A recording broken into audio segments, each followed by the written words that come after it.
Now, you've always been real active in the whole, the whole social scene. Yeah, yeah.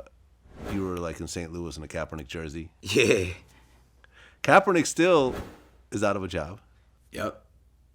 But fuck that job. Fuck the NFL. Like, it's, and that's my man. And we've grown. Oh, so you guys know each other? Yeah, we Okay. really close. Like, it's cool. I work out with him in the morning, and he's Really? Yeah, he be throwing that football like that's the fucked up shit that, and it's like we've talked like, yo, we gotta start our own league, and really that's what it is. Like, Well, I mean, like they've Diddy, tried. or like we could just start our own league because this dude is so talented, but they blackballed him, and now I used to tell like, man, you going down in history, dog.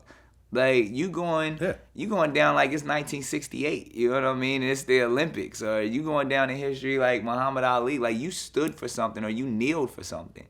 And regardless of what people want to say, like that's the thing. When I talk with him, people thought he was kneeling against the government or Trump. It's like, nah, he was kneeling for our people, for the injustices that's been going on in our communities, these police brutalities, police shootings, and nobody's being convicted. That's what he wasn't just being an angry black football player or half black football player.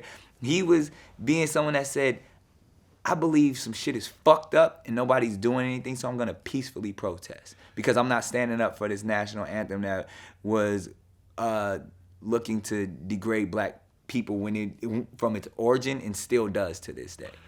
Well, the NFL donated or said they would donate $89 million, and I think you said it was bullshit. Yeah, and because again, it's all about control. Because this is the finesse that nobody paid attention to, right? The finesse was like, oh shit, Colin's out there causing a bunch of shit. What are we gonna do? So therefore, the entire NFL said we're gonna kneel together. We're going to support together. We're not the bad guy. Matter of fact, let's flip it and make it Trump is the one. Let's give Trump some rhetoric and some tweets to say, make him the bad guy and we're the good guys. No, Trump's the bad guy and so is the fucking NFL. Because today, we still arguing about people like owning people on fields like, and what they can do. Like, we've been doing that for 400 years. Your boys acting up because my boys is straight. I'm gonna kneel with my boys because I love my slaves. But if your slaves ain't acting right, don't let them in the big house. Cut them off. It's modern day slavery. Regardless of how much money they got, these was $40 million slaves.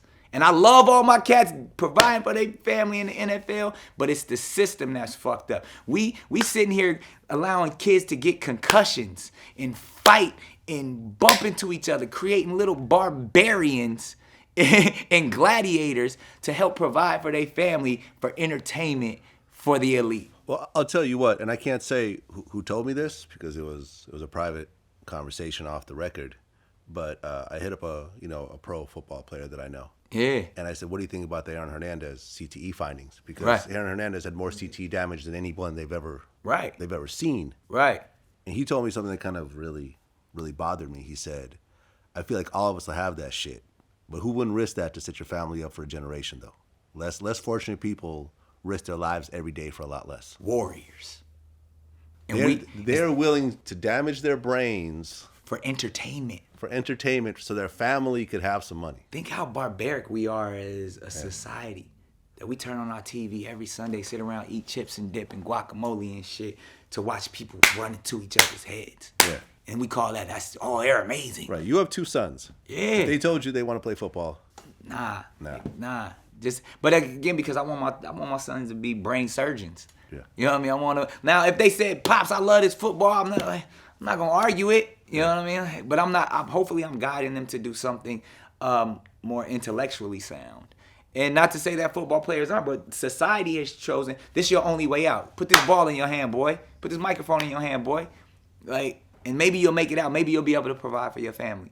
While everybody sits back and watches you. And you watch these football players walk into these rooms with these businessmen, these Wall Street cats. They don't respect them.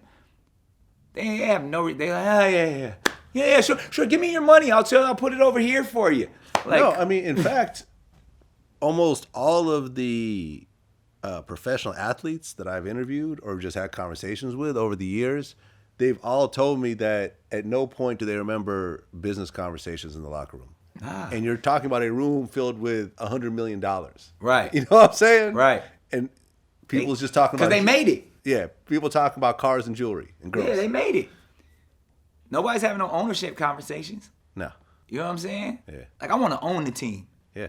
I ain't trying to, like, that's, and again, that's a different mentality because you made it from the bottom. So if you get halfway out, well, shit, I ain't at the bottom no more. Yeah. Fuck the top. You know what I mean? Like, but you're still in a barrel.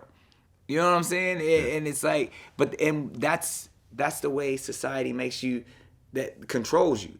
They just give you just enough to make you feel like this is success, while they're really experiencing success. Yeah, no, I mean, I've always said, well, there's a couple interesting things about money that I like to kind of reference. Number one, I've always said that until your money is making money, you're just living paycheck to paycheck. Real talk. You know, me and you had that stock conversation the other night. It's not real wealth. Yeah, until your money is generating money, it doesn't matter if you're making $500,000 a year or $1 million a year. You're just spending it all and trying to. My accountants told me that. Like, I was making I'm $20 million a year, but spending 21. Right. It's just stupid. Right. You know what I mean? I had to readjust. I still, even to this day, I'm like, I like nice shit. And I like helping people. But it's like, until I'm sitting back and I can say, yo, I don't have to work for 5 years. Yeah. Then that's when I'm good. But everywhere, we still live in check to check. Regardless if them is $10 and $20 million checks, you still live in check to check. Until your money is being invested to the point where it's making its own income. Yeah. And that's why the rich have always gotten richer, because their money is making money, whereas the middle class is just kind of struggling to pay their bills. Exactly. And they're just staying in the same place decade after decade. The crazy shit is like money is debt. The Federal Reserve, that's a private company. You know what I mean? Like, they had a big meeting in the early 1900s in Georgia on an island, and they got together, the Rothschilds and all them. They said, I got it figured out. You know what I mean? Like, they had escaped all of the bullshit, and they said, like, yo, we gonna start a private bank. We gonna call that shit the Federal Reserve, and this shit ain't even gonna be worth shit. There's no gold behind it. We selling debt. Like, every dollar is debt. And they make money off of that. And like, that's what our stock market is built. That's what everything. Yeah. It's all debt. They trying to get you. Them dollars ain't worth shit.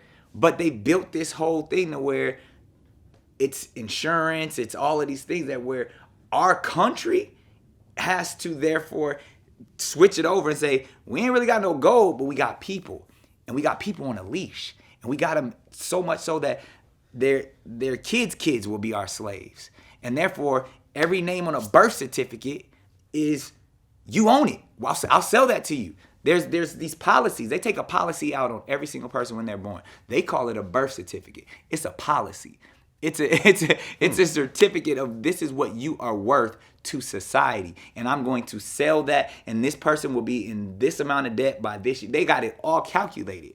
And that's how that's what we sell to China. That's what we sell to Russia. Our debt and you know what? We're in debt to you, but you can have our people. Trick Daddy told me something interesting when I interviewed him. I watched different speakers speak up on materialistic thing. Everybody's materialistic. An old wise man once told me, if you could look in your closet, look in your driveway, and look inside your house and see more money than you can see when you look inside your bank account, you's a poor fool. Yo, these are some young young philosophers, some young scholars. Like, shouts out to Trick Daddy, because that's real shit. Right. You told me some shit that blew my mind, that I simplified some shit when I was trying to explain it to some young cats. You said, like, yo, we walk around and we buy all of these sneakers, and you buying all of these Jordans, but if you take that same money that you spent on Jordans and buy you some shares of Nike, when them Jordans is all dusty and fucked up, you still got ownership in Nike. Yeah, and you've been making dividends the whole time. And you can love Nike. If you got a love for Nike, buy part of the company. Right. Use the same exact money. Yeah. Same shit. But Yeah. you know what? I can't wear my stocks on my feet. No. So I can't pull up in the club and the bitch like, ooh, them stocks is fly. Right, I can't post my stuff. Well, you know something? But now I have a page called Vlad Stocks. Yeah. Where I actually post my portfolio. I'm stunting on Instagram with my portfolio. But they don't understand that. You know what I'm saying? I showed how in 6 years my Google stock quadrupled. Right. You know what I'm saying? And I showed how it went from like 250 to like 1,000 something. But and someone's like, 6 years you only made like $800. I don't get it. Well, you don't get how many shares I bought. Number one. Right. I didn't mention that part because Right. I don't share my personal wealth. Right. But y'all are missing the point of what's happening here. Exactly. Like this money quadrupled, and I did nothing. Yeah. It just sat there. My money made money. You could take 250. You could take 250 and work for it and turn it into 1,000, but you can do a whole lot more work than because what everybody I just understands the concept of flipping. You know, we flipping paper. Right. But if your paper is flipping paper, Yeah. When you talk just about- sitting back. Just sitting You back. ain't gotta be on the block. That's what they doing. They laughing at us out here hustling for minimum wage.